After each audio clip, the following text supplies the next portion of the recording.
Good afternoon ને જય શ્રી કૃષ્ણ. ભગવાન હવ ને હાજર નરવા રાખે એવી શુભેચ્છા સાથે આજના નવા વિડીયોની શરૂઆત. શિયાળો હવે કહીએ ને કે બસ જવાની તૈયારી છે. હજી તો વાર છે પણ ઋતુમાં ફેરફાર થઈ ગયો હોય એની જેમ ઠંડી બહુ ઓછી પડતી જાય છે. તમે કીધું હજી થોડી થોડી ઠંડી જેવો અહેસાસ થાય છે તો કેમ નહીં આજે આપણે ઠંડી સ્પેશિયલ આપણે પાપડ ને બધું બનાવતા હોય તો એમાંની જે એક રેસીપી શેર કરીએ. પાપડ તો અત્યારે આપણે નહીં બનાવીએ કેમ કે રેડીમેડ લઈ લીધા હતા એટલે એ પડ્યા છે પાપડ. બાકી ઘઉં ચોખાના પાપડ બી બની શકે એમાંથી. અને આઈડિયા આવી ગયો હોય કે હું કઈ વસ્તુ બનાવવાની વાત કરું છું તો ફટાફટ કમેન્ટ કરી દેવાનું. બાકી તો ચોમાસાની ઢતુમાં અને શિયાળાની ઢતુમાં બહુ મજા આવી જાય આ વસ્તુ ખાવાની. તો ચલો ફટાફટ જઈએ આપણે આપણા કિચનમાં ને શું બનાવવાનું છે એ જોઈ લઈએ. તલદના આપણે ઢોકળા બનાવ્યા હતા તો એમનો જ આપણે ખીચુનો લોટ લીધો છે. ચોખાનો લોટ જે આપણે આવે ને એ વાળો. તો અત્યારે બનાવવાનું છે આપણે ઇન્સ્ટન્ટ ખીચું. કેમ કે ક્યારેક ઈચ્છા થઈ જાય આપણે કે ના ખાઈએ આપણે ખીચું. આપણે આચાર મસાલો કે એવું નથી એડ કરવાનો, એની જગ્યાએ કંઈક અલગ કરીએ છીએ. આ છે આદુ મરચું. આ નાનો એવો ટુકડો આદુનો છે ને એક મરચું લીધું છે. એમની પેસ્ટ બનાવવાની છે પણ એમની પહેલા આપણે પાણી જોઈ લઈએ કે આમાં મેજરમેન્ટ મેઇન વસ્તુ છે. એક બાઉલ છે, હું આ 1 વાટકો લઈશ તો 1 વાટકો ચોખાનો લોટ લઈશ એમની જગ્યાએ આપણે 2.5 વાટકા પાણી લઈશું. ચલો આપણે પાણી એડ કરી દઈએ.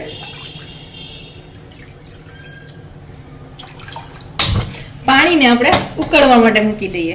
જ્યાં સુધીમાં એ ઉકળી જાય ત્યાં સુધીમાં આદુ મરચા લસણની આદુ મરચાની આપણે પેસ્ટ બનાવી લઈએ.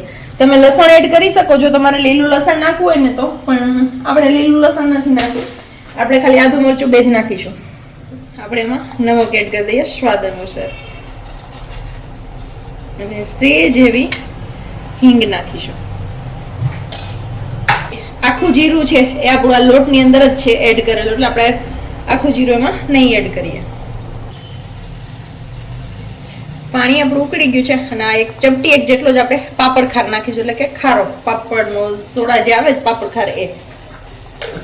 ચલો આપણું આંધણ ઉકળે છે ને એમને 2 મિનિટ જેવો ટાઈમ થઈ ગયો છે, 2 થી 2.5 મિનિટ જેવું.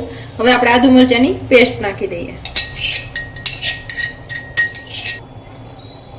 હવે એમને થોડી વાર ઉકળવા દેશું, હજી 1 મિનિટ જેવું આદુ મરચાની પેસ્ટ. ચલો આપણું આંધણ ઉકળે છે, એમને હજી 1 મિનિટ જેવું થઈ ગયું. ટોટલ 3 થી 3.5 મિનિટ આપણે એમને ઉકાળ્યું છે. અને હવે આપણે એડ કરી દઈએ ખીચુનો જે લોટ છે ને એ. ગેસની ફ્લેમ સ્લો કરી દેવાની છે અને પછી ખીચુનો લોટ એડ કરતું જવાનું છે અને હલાવતું જવાનું છે.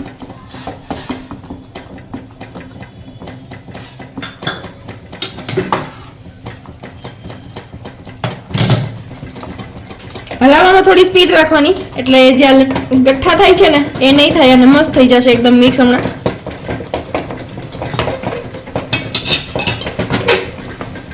એક તપેલામાં આપણે પાણી લેશું થોડું.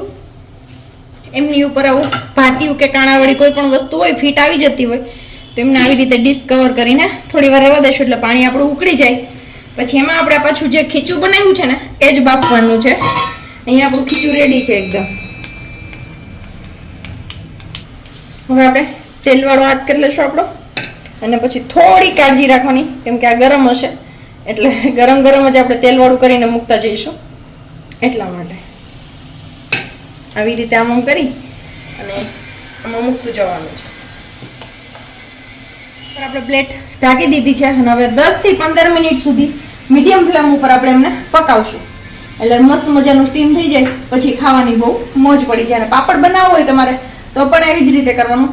સરસ રીતે બફાઈ ગયેલું હશે ને ખીચું તો પાપડ તમારો ફાટશે નહીં. નહીં ચોખાના પાપડ શું થાય જનરલી ફાટી જતા હોય આપણે સુકાવીએ ને ત્યારે.